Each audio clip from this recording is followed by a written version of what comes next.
And I think that's one of the reasons why the power of saying that live and then singing This Is When Dreams Come Alive is because that aloneness doesn't feel like aloneness when you're singing those lyrics together. It's kind of like, fuck, like we all feel this in different ways. We all, like, it's part of our collective human consciousness, and you feel that resonant energy just reverberating in that room or on that grassy field. It's kind of like, and that's what gets me up in the morning as a singer-songwriter, is really connecting with the heart and making that language really palatable to anyone, that anyone can connect with it, that it's not too wordy, not too fucking woke folk, that people can't relate.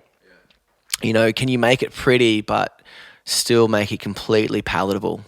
That's me, Billy Otto, and you're listening to The Beginning of Us. Feel like something is rapidly transfigurating in my core of being, an awakening of sorts. The Beginning of Us. A raw conversation hosted by your main frother, Billy Otto. Pulling apart what it means to rebirth, to rewild, to be curious, and to rechild. Hey, welcome back, fam. It's so good to be back in communication with you, back in conversation. I hope you've had a blessed week.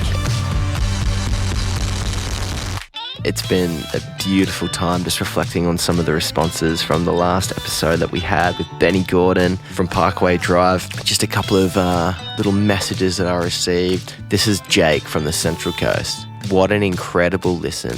Huge love to my boy Billy Otto on this jam with Ben X Gordon. Inspiring and uplifting. Yes, fam. Cheers, Jake.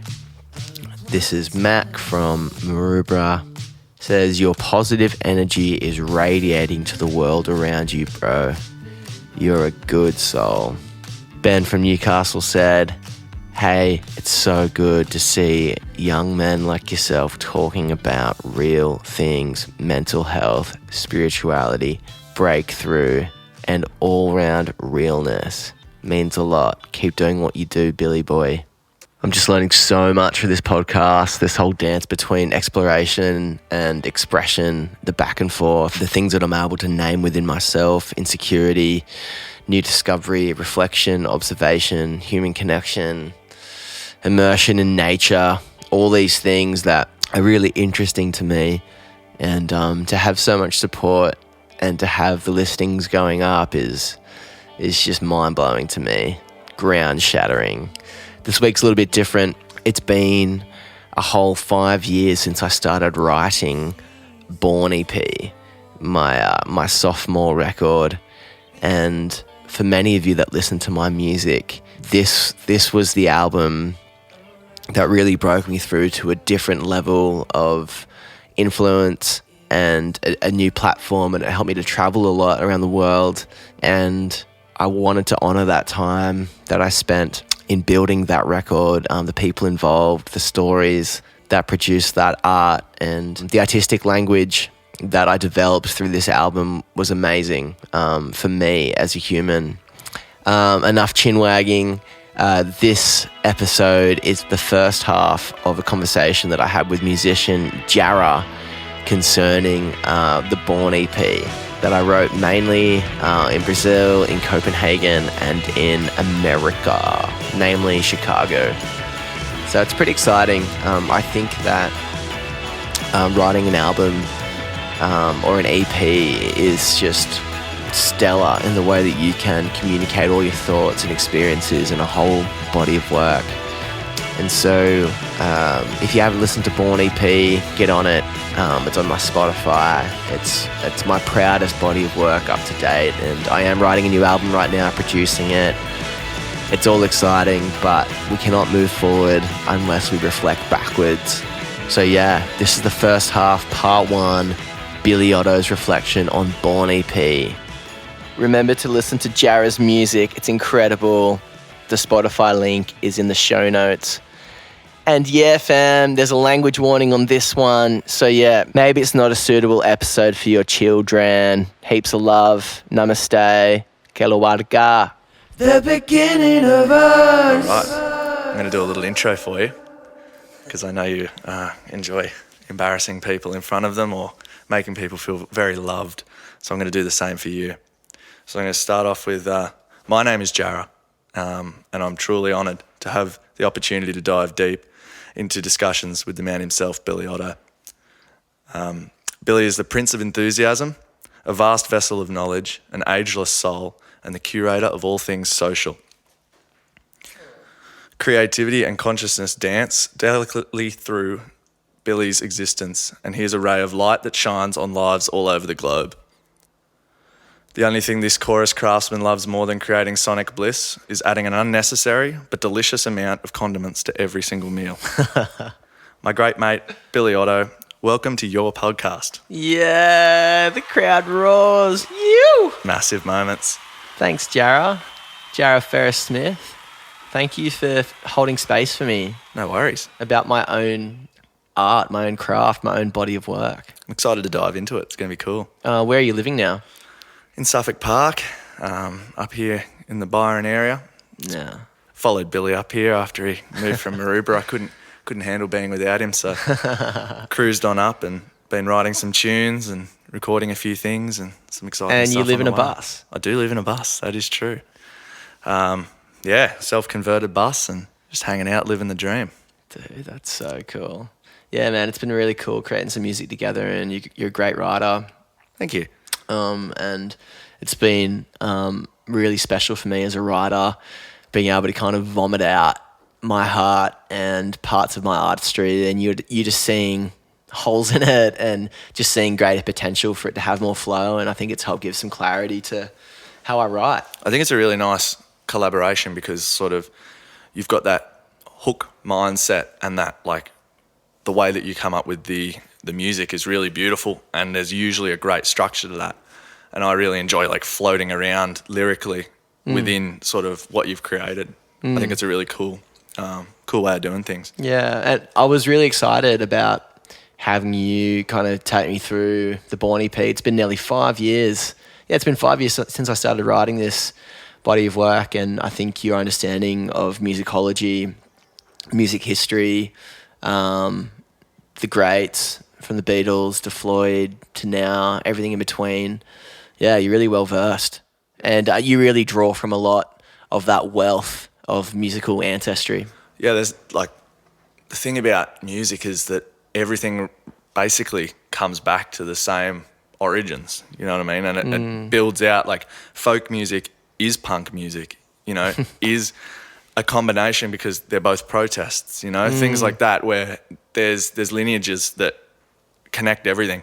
So I'm excited to sort of embark on a bit of a journey through what you went through with the BØRN EP. Yeah.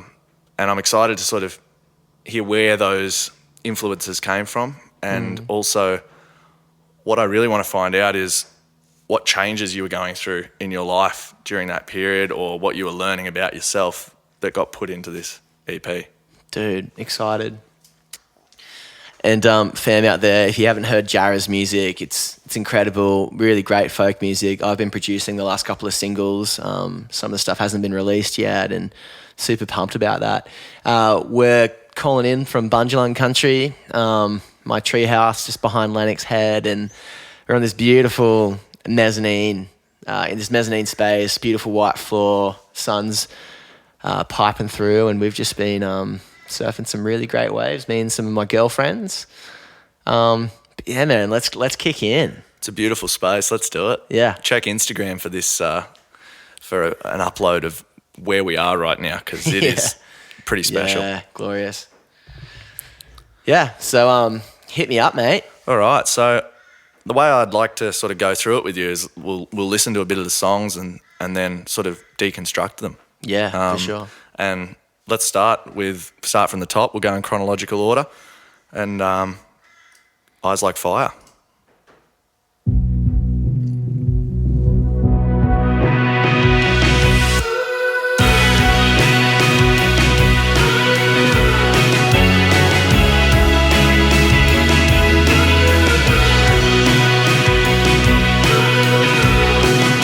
Bit of Silverchair vibes there. Massive, yeah. Why not?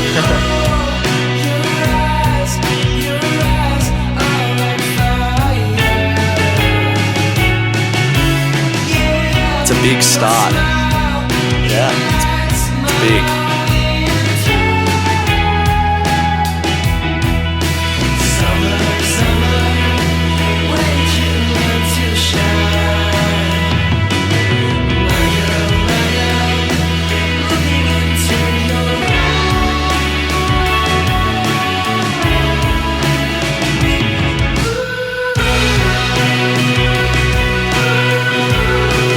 one of the favourite hooks that I've ever made, to be honest. And yeah, I played it to my family at a Christmas. Yeah. Nice.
It's like a Leviathan being stabbed to death. It's brutal.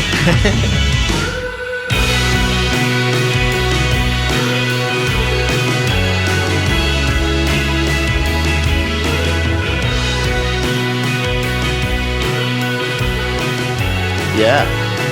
Amazing stuff. It's a big start to the EP. Yeah. It hits hard straight away.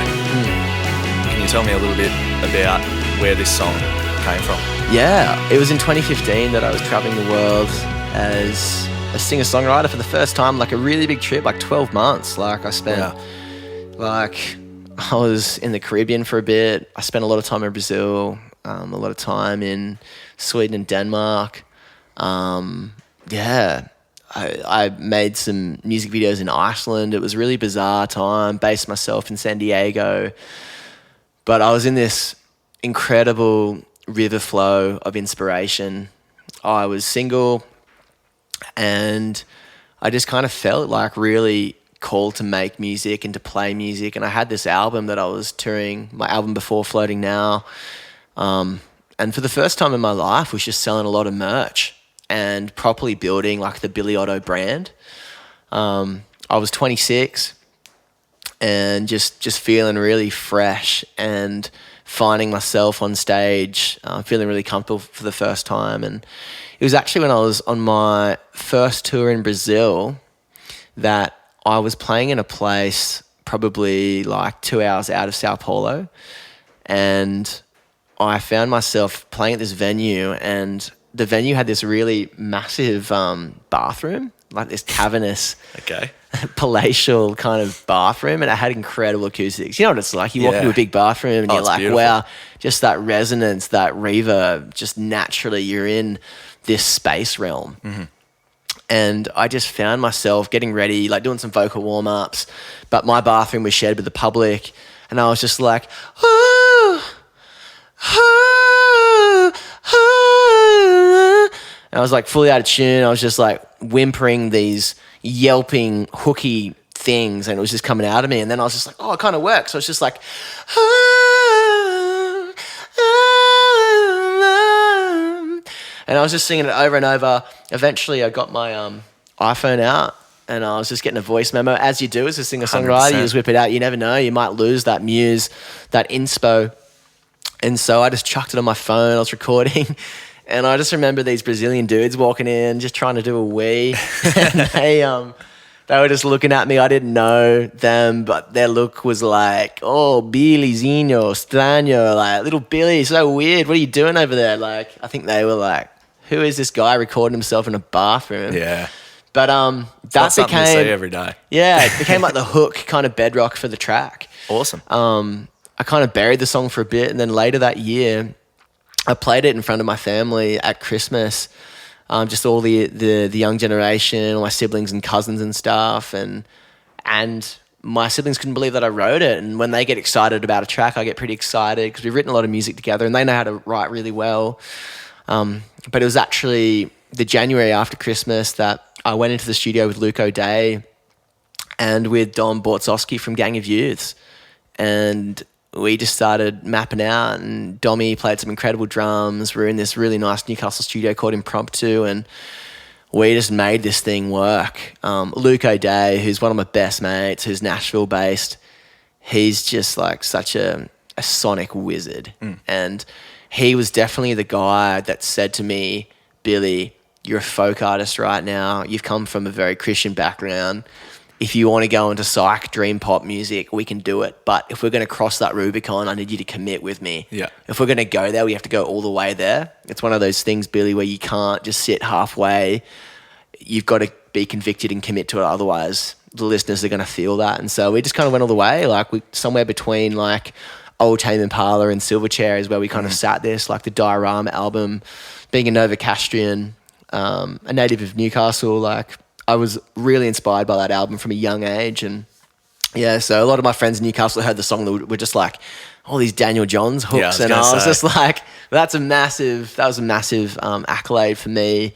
Songwriting's so vulnerable. But yeah, Eyes Like Fire generally is just, it's a love song about just falling in love in the summer and seeing the summer in a girl that you like and are falling in love with. And I was completely single at the time, but I just kind of manifested this intimate story of this guy meeting a girl and it just being like an incredible East Coast summer Australian romance. So sometimes I find that the best love songs are ones that aren't necessarily true stories. Like they're just like, and they're not even about you. Yeah, that's it. They're the absolute pinnacle of what you would like to experience. Yeah. And it's takes things to a very deep level, I think, because it's not a experience. It's you know, it's an extra worldy sort of experience. It's a daydream. You know what I mean? I think that's really, really special. Yeah. You mentioned your family before.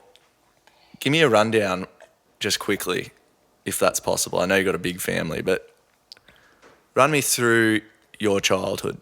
Yeah. And how music came to you and how you went to music. Yeah. So I come from the Otto family. We're half Malaysian, half German-Irish. And growing up in Newey, my sister Melissa, she's the eldest, my older brother Jono, and my little sister Sarah. Yeah, we were like singing harmonies from the womb. Like awesome. Literally like listening to Jackson 5 growing up, The Seekers. Dad was a big Pink Floyd fan, but we listened to like a lot of Michael Jackson. Yeah. Weirdly. Hence the pop licks that you come up with. Yeah. Dad was really also into like Deep Purple and more of like the heavier rock from the mid and early 70s. But we also grew up in church, and so it was kind of like a bit of dissonance because we didn't want to get too lost in worldly music, as my dad would say. Yeah. But we always loved that, but then we'd play at like churches every weekend from a young age. It's such a juxtaposition with your dad that he paradox. Loved. Yeah, like he loved that 70s like psych, like tripping balls basically music, you know? Acid drop. Acid music. And then like his favorite album is Dark Side of the Moon of all time. It's bizarre. I haven't personally met your dad, but I've heard a lot about him. And character. I just can't believe that. It's outrageous. So cool. Yeah. Like that. It's like he maybe found something in that music that was rebellious. Yeah. And like inspiring and extra worldy, which I think that's awesome. Yeah. So it was that sort of music that he brought? Yeah, and because he was a singer. Mum can't sing in tune, but Dad's got a beautiful like John Denver kind of tone, and he loves John Denver, James Taylor, Seals and Crofts. Yeah. And he was the one that had like this old mate and beautiful guitar that would just sit us around and teach us how to sing, listening to each other. Beautiful. And so that's probably one of the reasons why I kind of bloomed as a singer like later in my 20s, because I was so used to playing as part of groups as a bass player, and my dad was just so much about getting us to really listen to each other's harmonies. So we're doing these 4-part harmonies, like 4 kids and our dad, singing in front of these big like Christian concerts and traveling around.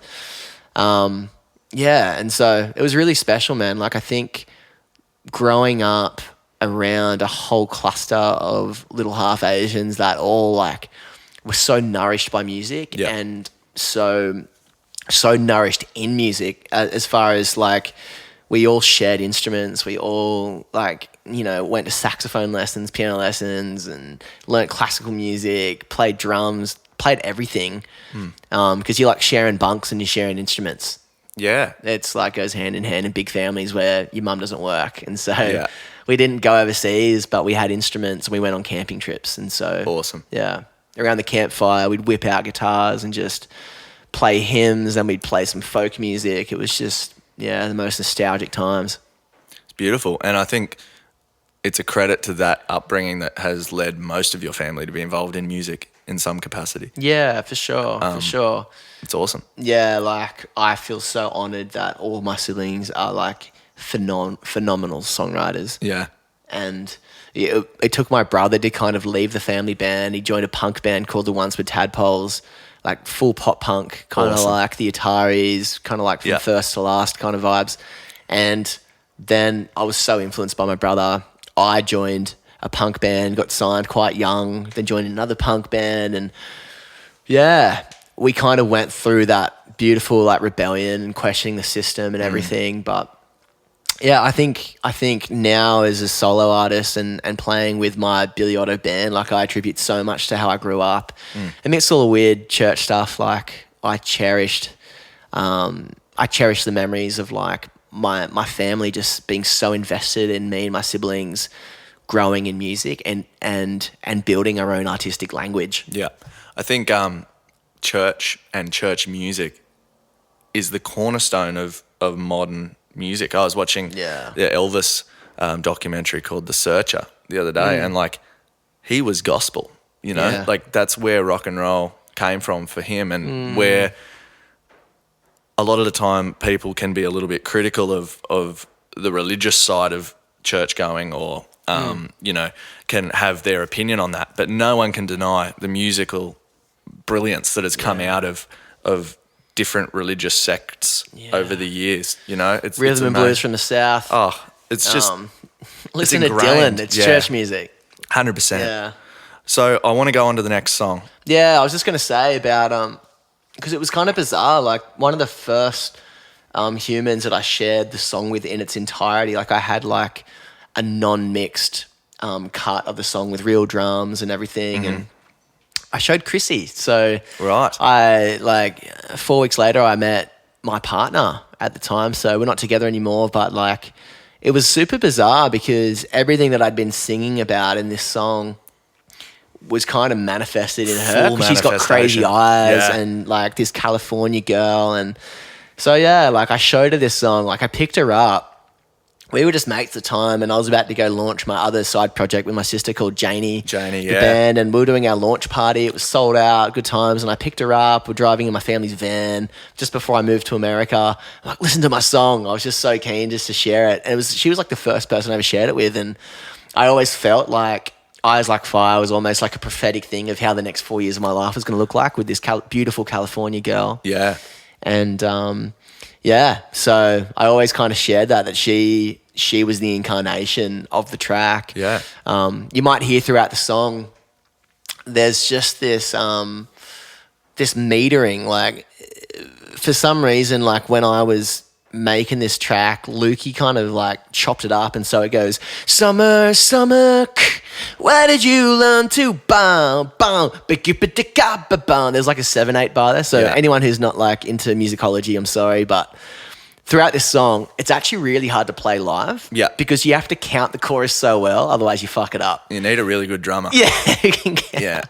So as much as it's like a love song and it's like, I think about Chrissy in California, it's kind of like it's a bit stressful to play live, even though it sounds so chill. I've seen you play it live and you don't look stressed. Okay, So cool. It's usually with a band because the drummer's like trying to count me in, bro. There's a 3/4 bar, then a 4/4, then a 7/8. But Panic. Yeah, but I love it. I love starting a set with this song because it just Yeah. kind of breaks the ice. It's a good first up song. It's Yeah. beautiful. So Dreams.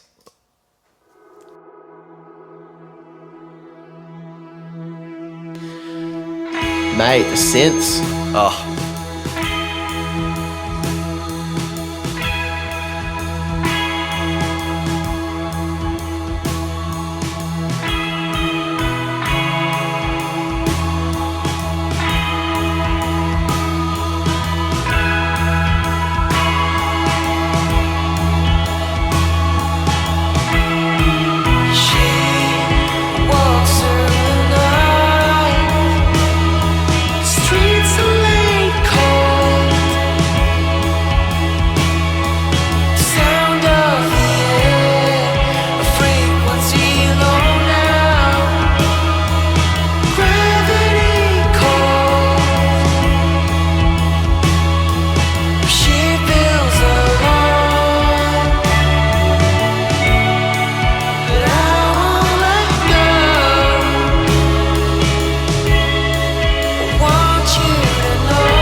that's Dreams.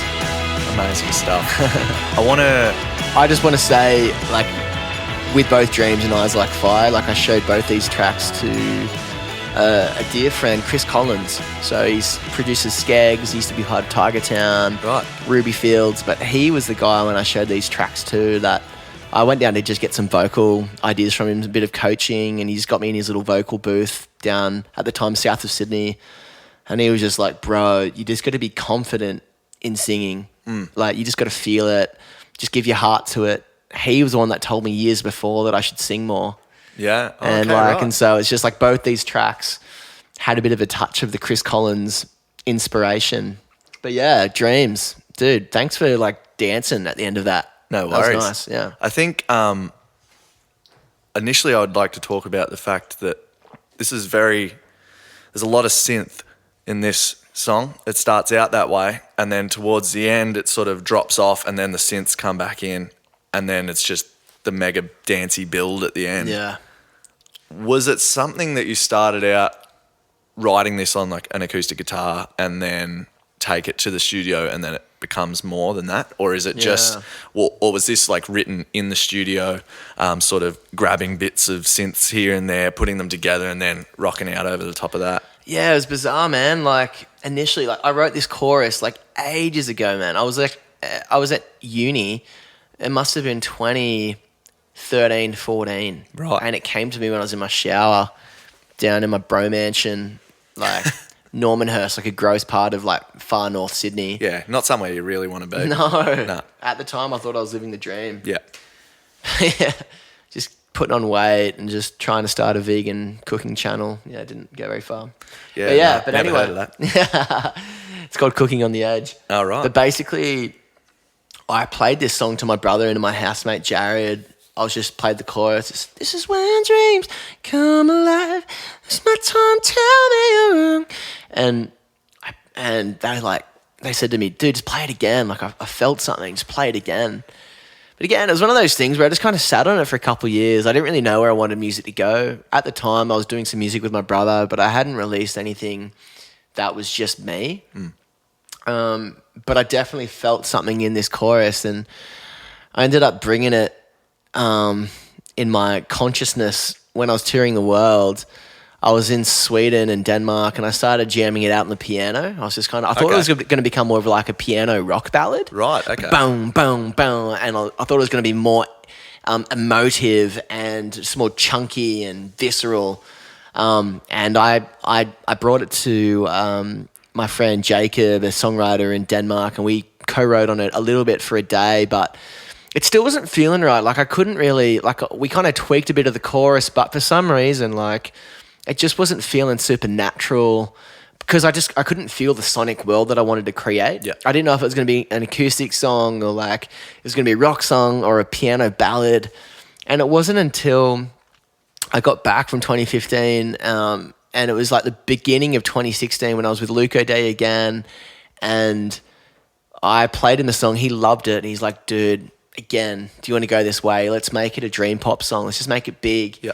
But let's have some fun. And so we kind of, just started putting down some electric guitars. We didn't touch a real piano, didn't touch like a real guitar. Like we wrote with like an acoustic guitar and an upright piano just to kind of get the song right. But we wanted to really stay in this dreamy psych pop realm. And when he kind of, brought in some of those synths, like you're saying, I was just a little bit like, wow, like I haven't done drugs in my whole life. I'm 26, 27. Like, where is this going? But, man, like everything that happened, he started jamming out that end section. And I was just like, no way. But he just had this look in his eyes, kind of like a great white shark going in for the kill. Yeah. Like there was just nothing that was holding him back. He's like, this is it. He knew what he needed So he just to do. committed to it. And so we turned the end section into a party, changed the time signature from 6/8 to 4/4. And this became my biggest ever song. I was going to say, was it always 6/8? It was always in 6/8, yeah. Yeah, I used to get into a trap of writing in 6/8. For anyone who doesn't think musically, like 6/8 is just that feeling of like you could waltz to it, like it's counting in threes. essentially triplet counting. Boom, boom, ga-dum, ba-gang, ding, ga-dum, ba-ging, ding, ding. Anyway, but man, like, never would have thought that at that time in my life that I would have manifested this kind of production, but I just kind of really give a lot of that back to Luke O'Day and the way that he believed in me. Dommy from Gang of Youths, again, played on this track. And when he was like whacking down the groove and just hitting the drums hard, I just knew that texturally and tonally and the timbre of the song was coming alive and it was fully manifesting in its truest form. I just kind of let Dom and Luke just run wild. I was just sitting at the back of the studio, not really doing anything, just letting them drive. I bought them coffees and burgers, and the boys just went nuts. It definitely paid off, the coffees and burgers. I think, I think it's amazing that this song is your biggest song. I think because it's so different. Like using that 6/8 timing and then going into the 4/4 at the end. Yeah. I think it's a credit to music listeners that this is your biggest song because it's complex to digest. You know what I mean? There's a lot going on. Yeah. And the chord changes. Yeah. It's like not the quintessential sort of hit song. You know what I mean? I think that's really cool that your audience are able to appreciate this. Yeah. And that be your biggest song. I think that's really special. Yeah, for sure, man. And I'm stoked that for some reason, I don't know if it was just an algorithmic thing, but the fact that it is the most listened to song on my DSPs and stuff, like I'm stoked because it is an anthem of the heart. For me, I really felt the weight of the chorus when I was teaching full time. I loved the kids. Yeah. But just knew that I was on this weird conveyor belt where I was getting old really fast. You didn't look it. Yeah. I felt a bit chubby and I was really confused. Yeah. Spiritually, like theologically, I had questions about God, but I didn't know how to ask them. I was in a relationship with a different girl at the time, like another girl from America in Atlanta, Grace, awesome girl. But it was just like, I remember those 2 years I was a teacher, I was just very busy all the time and working really long weeks, man, like the hardest that I've ever worked, like sometimes 7 days a week and working nights, running these programs for youth, but teaching full time and going on these trips with young people. It was just, and I knew that there was this yearning, this calling and this purpose in making music full time, but I didn't know how that was possible because of my tall poppy-esque way of thinking. Yeah. And I think the security blanket of teaching and having 2 degrees behind me in my early 20s just felt really good and felt like, and I'm stoked that I had those things. Like I feel privileged that I've had a great education and that I always have teaching to fall back on if music doesn't work out. Like it's amazing. It's handy. But at the same time, it was that comfort of that paycheck, that $1,000 a week that I'd make that just made me kind of stay in that weird matrix of comfort. I know exactly what you're talking about. It's definitely I guess I'm a similar age to, I'm 25 now, so a little bit younger, but a similar age to where you were at, where I just went, Crossroads. There's got to be more to life than working this 9 to 5 grind. You know what I mean? And you get tired. 100% you do. Yeah. And it's a physical thing, a mental thing. It's all encompassing. Yeah. You know what I mean? So let's go on to the next song. And it's like a weird kind of negative kind of aging, because I think aging is beautiful, but it's kind of like I think you're aging faster than our evolution is ready for. 100%. You're not meant to be having your life sorted out at 25. Yeah. It's just not meant to happen. Yeah, we're these organic beings just getting thrown into this little pigeonhole, and this is how we operate. This is our desk. Sit in front of a screen for like 6 hours a day. For the next 50 years. For the next 50 years, just ruining your posture, your back, and just going into a staff room where everyone's weirdly competitive and a bit... And strangely friendly at the same time. Strangely friendly, like a lot of fake laughs, a lot of fake smiles. Yeah. I loved my time in Kempsey, but it definitely was a very clear surfacing of like the person that I didn't want to be in the long term. Gotcha. And the path that I didn't want to take. And I knew that there was seeing myself on the hero's journey and just going like, fuck, like I'm fighting that dragon right now of comfort. And I needed to break out. And I think it was like this dreams trajectory of like, this is my time tell me you're wrong. Because I'd have almost, I don't know if it was just a voice in my head, but I definitely had family and friends that were like, get your money behind you, save up for your first house. But deep down, I just wanted to pack a suitcase, 2 guitars, and I just wanted to leave and do tours. And I was doing tours. I was going to Japan at the time. I was going to California back and forth and doing these trips. But I was getting so tired trying to live this life as a full-time teacher, teaching HSC music. Yeah. And then also trying to do music 2 weeks every 10 weeks, like overseas, and trying to make it work. And so, yeah, like I start the song by saying, she walks through the night, the frequency's low. I talk about like this weight being heavy on our backs and just kind of like this, not just my own journey, but I talk about a woman. Yeah. Because what I see in myself, I see it in a young lady as well, and older people. Like there's still this child that's just calling out to play. It's awesome. You know? Yeah. And I just, yeah. And so like literally when I play the chorus live and I tell people to sing and people are already singing the chorus sometimes, it just feels amazing because I'm like, this is when dreams come alive. This is my time. Tell me you're wrong. This is when dreams come alive. This is our time. It's a new rise. The gravity calls. There's something so natural, innate in the core of our being, in our solar plexus that's just saying like breaking free and carving your own path. And that's not to say like teaching, some people feel really called to that. Some people feel called to more of the systems kind of work. But for other people, like, yeah, like for some creative melancholy artists and musicians, like you kind of need to be out of what you see as a cage. Yeah. To be free, to kind of like spread your wings. And yeah, so I just want to give a shout out to especially any artists out there. If you're a painter, if you're a music artist, if you're on this path of manifesting the canvas and the studio canvas, I just want to really encourage you to start, keep dreaming and putting legs on those dreams. I think I had a lot of dreams, but I didn't have a lot of legs on them. I was just kind of like, this is what I want to be doing, but I'm not doing it. And I'd always delay pulling the trigger. It's amazing what can manifest when you believe in it. Yeah. And like you truly just go, I'm going to give that a crack. And I guess I did a similar thing where I went and got a qualification and then like have that to fall back on. Yeah. I think that can be really handy.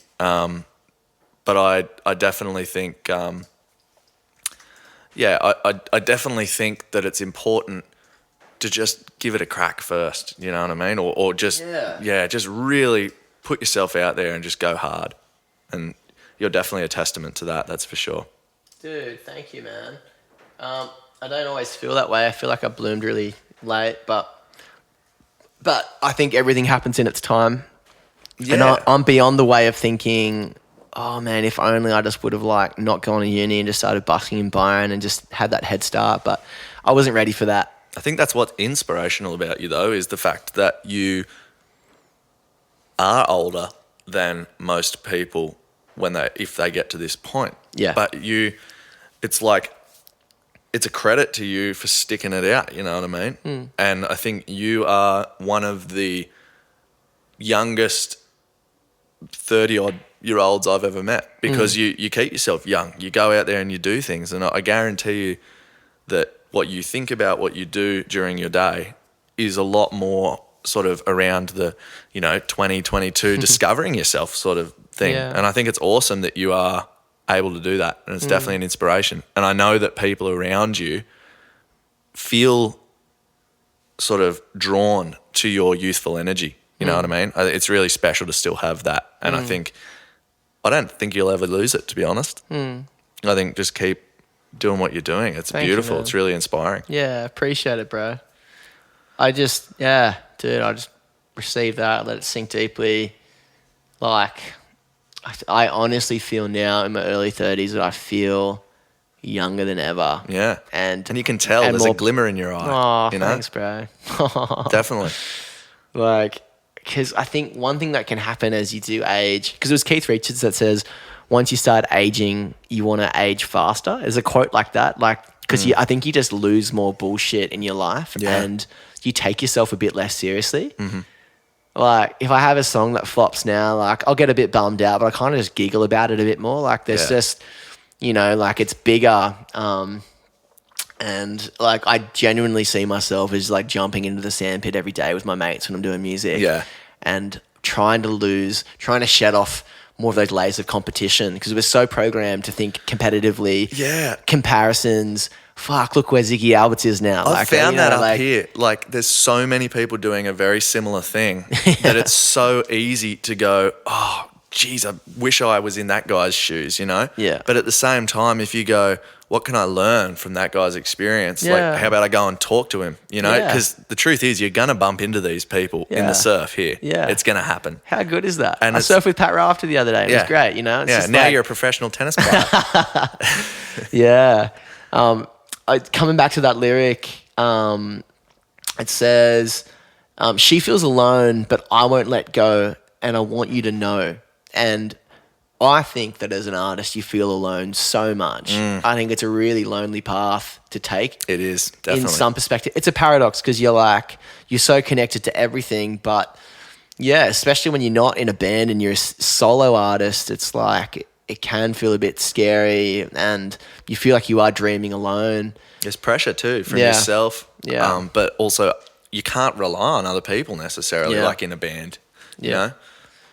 And I think that's one of the reasons why the power of saying that live and then singing This Is When Dreams Come Alive is because that aloneness doesn't feel like aloneness when you're singing those lyrics together. It's kind of like, oh, fuck, like, we all feel this in different ways. 100%. We all, like, it's part of our collective human consciousness, and you feel that resonant energy just reverberating in that room or on that grassy field. It's kind of like, and that's what gets me up in the morning as a singer-songwriter, is really connecting with the heart and making that language really palatable to anyone, that anyone can connect with it, that it's not too wordy, not too fucking woke folk, that people can't relate. Yeah.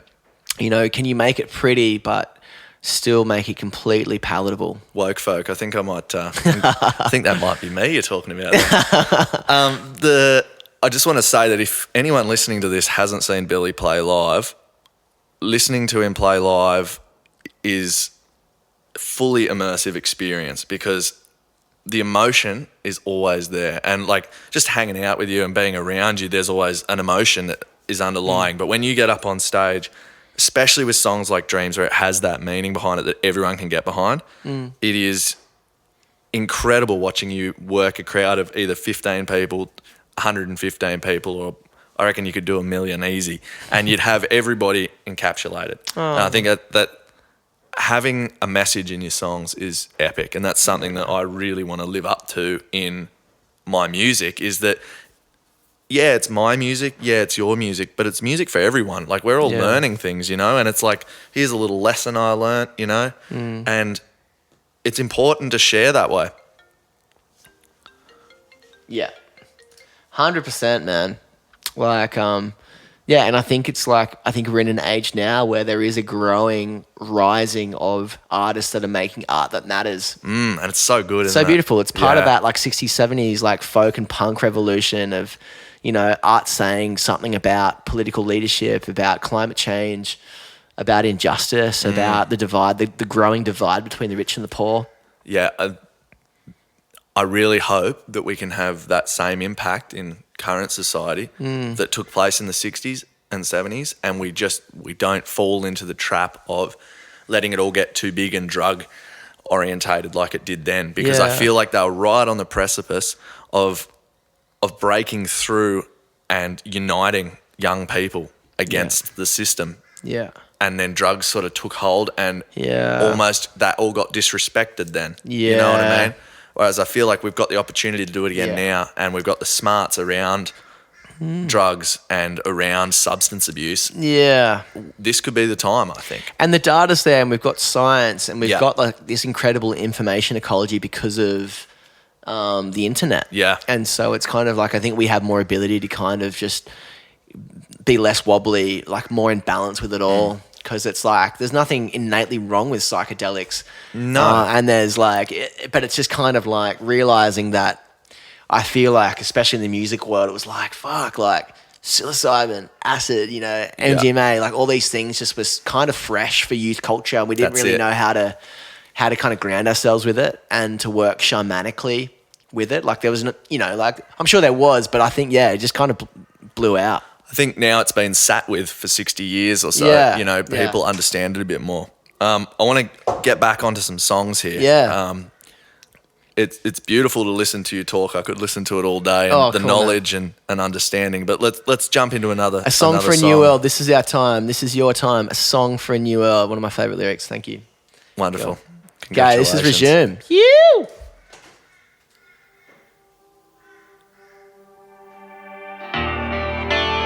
Again, a bit of old Silverchair, particularly from the album Frog Stomp. There's a song called Abuse Me. Yes, great song actually. Yeah, and also Seal. Was it A Gift of a Rose? Yeah, I was inspired by that to make this song. And you'll understand why. Listen up, guys. Na, na, na, na, na, na, na.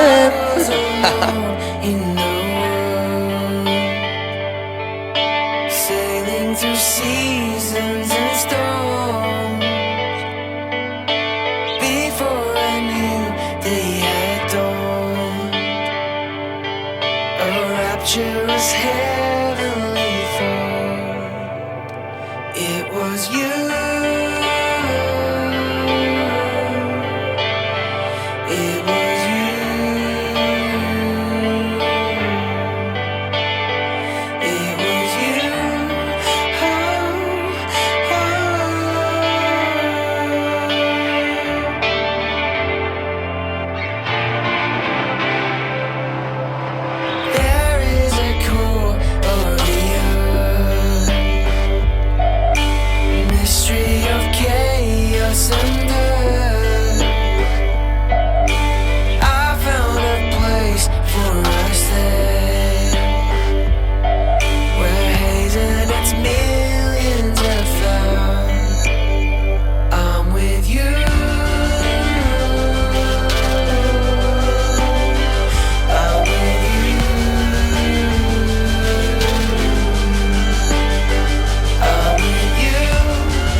Beautiful these string sections, Josh Ray from Newcastle.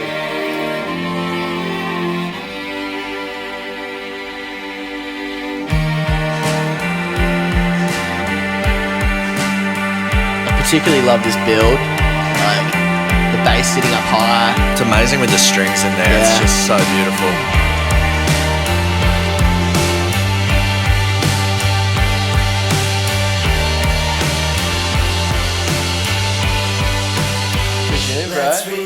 Amazing stuff. I've got some initial questions for you. Yeah. The percussion elements, I want to talk about that. Yeah. And then the strings. So let's start with, where did you write this song? Yeah, for sure. Yeah, so basically this song was written when I was living in Chicago. I was a full-time Christian minister. Oh, it was so weird, man. 9 lives. Another notch on the belt, eh? Yeah. You've done it all. It was like 3 or 4 weeks into living there that I was just like, why am I in this realm, this matrix of fundamentalist ministry? But anyway, I was like I knew that I had to leave like a couple of weeks into being there, but I was super in love with Chrissy. And like she was kind of Was like she my there? no, she was like studying at Hillsong College in Sydney. Oh, you're so joking. she's Californian, living in Sydney. I'm from Newcastle, living in Chicago. And you're both studying yeah, religion. yeah. It was very different times. Far out. But yeah, like at the time, I feel like Chrissy was like my elixir. Like she was my way out. She was like my therapy, my nourishment in this world that I did love my life in Chicago so much, but again, didn't feel full freedom to completely be me. Yep. Very much still on the very Christian Orthodox path. But my producer said to me, he's just like, dude, just write a bunch of songs and just send me ideas. And I remember, because Chrissy is a singer-songwriter as well, beautiful project called Mitchie. Check it out. But she and I had this idea to write 10 songs for each other in 10 days. Beautiful. Yeah, and I fully committed to it. Like I fully wrote her 10 songs in 10 days, like completed songs like on my phone with a demo. Like I got them to that level. I just fully smashed it out. And that's where half of this EP came from. Wonderful. And so I'd send them to her every day, and I ended up sending Luke these 10 songs. And so this song is essentially just a song about my longing to be with her. I was just super in love, like living in a different country, very much in the early infatuation honeymoon stage. Tough time. Where that person Yeah. is perfect and they're just the love of your Yeah, life. 100%. I was already just planning to like fly her out. Like I was so in, like I was just like head deep. Yeah. But yeah, like I wrote it in my little Chicago apartment. I was living in like this little laundry for like $70 a week, just saving. What a bargain. And I was, you know, it was really cold when I got there. It was like at the end of the Chicago winter. Oh, that's brutal. Not So a I was pleasant like, time in Chicago. I still had like my sun-drenched kind of hair, but like living in Chicago in the winter, like putting on a bit of weight, getting like a little bit white. But basically, yeah, like a bunch of these songs just came from that time where I had space in my life to kind of like be in a different country, and I was just really inspired by a big city. And like there's definitely those sonic modalities of like old Silverchair, Nirvana vibes. Yeah. Just kind of that kind of Seattle scene, It's a bit like of a grungy 90s rock. sort of yeah, song. grungy. Yeah. Definitely. I wanted to ask though, and bringing it back to my original little question, I guess, the one thing that those well, it's not the one thing that it doesn't have, but something that the grungy time period doesn't have is like the percussive elements that you have in here. Yeah. And then, yes, they did strings, but I think what you've done here is added in some well-traveled knowledge musically. You know what I mean? Like the two bits that stand out for me are the sort of, I think the second verse or so when the percussion comes in. Yeah. Were they all electronic percussion or was it? Yeah, for sure. So I was just cruising sample-based? around in my Subaru, and Luke O'Day again, who produced this whole EP, phenomenal man, he just sent me through because he'd come out and we recorded the rest of these tracks all over there in a studio in Chicago called Shirk Studios, and in this big house in Indiana on this lake. And so basically with Lukey, he sent me all these electronic, like intertwining percussive bits. Like that just took me out of nowhere. Like I didn't see it coming. And it was cool. Like it kind of, it dips a toe in electronica, which I really like. It's not like electronic music at all, but it just has that kind of progressive element to it. But it fully evolves into this mid-90s Seattle thing. Definitely. So the strings, where did that inspiration come from? Yeah, again, that was like Luke. I didn't initially hear strings, and I think he was just frothing on like building that anthemic energy, and he took all the sessions from our time together in America back to Sydney. And, it was back in Australia, back in Newcastle actually, that he sat down with Josh Ray, who plays for Winterbourne. Yep. And I think Joshy apparently smashed out these strings takes in like 2 takes. Right. So he plays strings. Yeah, he's a really good cellist. And so Luke wrote out all the parts, and then Josh Ray played all the cello parts. Yeah. It's an amazing addition to that end section. Sounds like a symphony, but it's just one dude just stacking like 25 layers. Nice. So it sounds huge. Very different to sort of the Winterborn sound Yeah. as well. But he can do anything. Like Yeah. he's a blitzer. He can do anything from like neoclassical to like pop. Yeah. He does a lot of work for Universal. I think they've gone down the pop sort of route Yeah, now as for well. sure, for sure. But yeah, man, like definitely influenced by Seal. Like I remember hearing that song when I was Now like that you've 8. said that, I can't unhear it. Did you know? Have you ever seen Seal live? No. I almost did. Wow. Yeah. We were at Blues Fest and he was in the next tent, but I was right up the front and just zoning out on like John Butler and Tash Sultana. So I didn't make it, but the froth was huge For Seal. Big time, yeah. I think like because all the mums were keen and then the kids were like, oh yeah, I know that song. So all the kids were keen. Yeah. So it was pretty, he drew a serious crowd. Wow. Yeah, up against Tash Sultana and John Butler, not a bad effort, especially in Yeah. Australia. Yeah. There's some pretty like deep like lyrical content in this song. Like I think I say there is a core of the earth. There's a core of the earth, a mystery of chaos and dirt. Beautiful. I've found a place for us there where Haze and its minions are found. It's almost like this hellish inner core of the world, that very like Lord of the Ringsy kind of Yeah. language. I don't know where it came from. And even as a pastor, I think I felt like that's fucking dark. What a dark way to talk about love. And Would that have if been you hard found for you? yourself in the core of the earth with a woman, what would you do with her? It's Yeah. kind of like Would that yeah, have been deeply hard for you sexual. at the time? Oh, it was a little bit like I just assumed that people would just see it as like lyrical kind of bullshit. It's fun. It like Yeah. feels good, but There was definitely in my something mind there was almost like this deep, like sensual energy. Mm. Yeah. Because you're sort of taught to restrict that and like, Yeah, for sure. Like push it that aside, sexual, yeah. like puritanical, sexual suppression, repression. Like it's so real, man. I felt it my whole life. Like, yeah. Which And makes so- it hard coming out of that because like there's so many things to experience all at once and it can sort of go yeah. go the Kid wrong in a way. candy store, Yeah. just spending years on Tinder, Yeah, just slaying. 100%, No, guys, yeah. I've never done that. So, Yeah. but yeah, like I definitely for the first time in this track, I very much voiced my deep love for someone, and this intense longing. And you know, like Ben Howard talks about like that great dividing range, and it was that kind of language and that nuance that kind of made me feel like I'm just separated by the Pacific Ocean from the one that I love, and just that Yeah. longing that you have to be with someone. And like you taught that narrative that there's that one person out there. Yeah. That might be true. It probably isn't, but like, I was fully in the narrative of like Chrissy is like the love of my life. Well, that was what you were led to as well. For sure. And I just traveled 25 countries. Yeah. And then